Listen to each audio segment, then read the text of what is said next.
महाराज की व्रत कथा और वह बुढ़िया। बहुत पुराने समय की बात है, जब गांव छोटे होते थे, लोग सादे जीवन में विश्वास रखते थे और व्रत धर्म को जीवन का आधार मानते थे। उस समय माना जाता था कि जो मनुष्य सच्चे मन से धर्मराज महाराज का व्रत करता है, उसके जीवन में और आने वाले जन्म दोनों सुधर जाते हैं। एक गांव था धर्मपुर। वहाँ के लोग किसान थे, सीधे साधे, पर समय के साथ उनके मन में स्वार्थ बढ़ने लगा। गांव में अब व्रत भी होते थे, पर सिर्फ दिखावे के लिए। गांव के बाहर एक छोटी सी झोपड़ी में एक बुढ़िया रहती थी। कोई उसका नाम नहीं जानता, सब उसे बस बुढ़िया कहते। वह बहुत गरीब थी, पर हर साल धर्मराज महाराज का व्रत पूरी श्रद्धा से करती थी।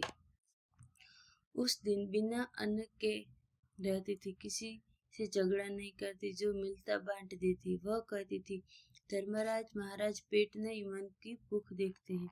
एक साल धर्मराज महाराज के व्रत के दिन गांव में बहुत हलन चलन थी। अमीर लोग अच्छे कपड़े पहने, भोजन सजाए, पर किसी गरीब को पूछा तक नहीं। बुढ़िया के पास सिर्फ थोड़े से चावल और थोड़ा सा पानी था, फिर भी उसने व्रत रखा। दोपहर को एक भूखा बच्चा बुढ़िया की झोपड़ी पर आया। बोला, दादी बहुत भूख लगी है। बुढ़िया ने एक पल भी सोचा नहीं और उसको चावल पकाकर बच्चे को दे दिए, खुद पानी पी कर व्रत निभा रही।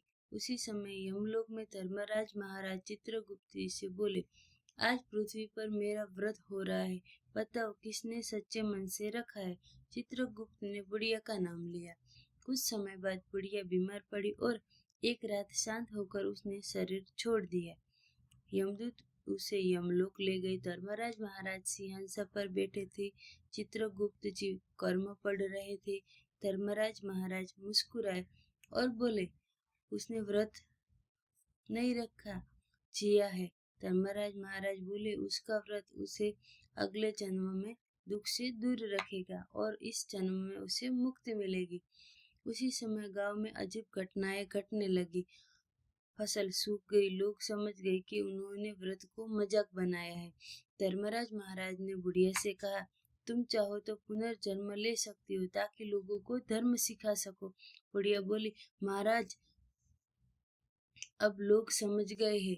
धर्मराज महाराज ने कहा, व्रत भूखे रहने का नाम नहीं, बल्कि भूखों को खिलाने का नाम है।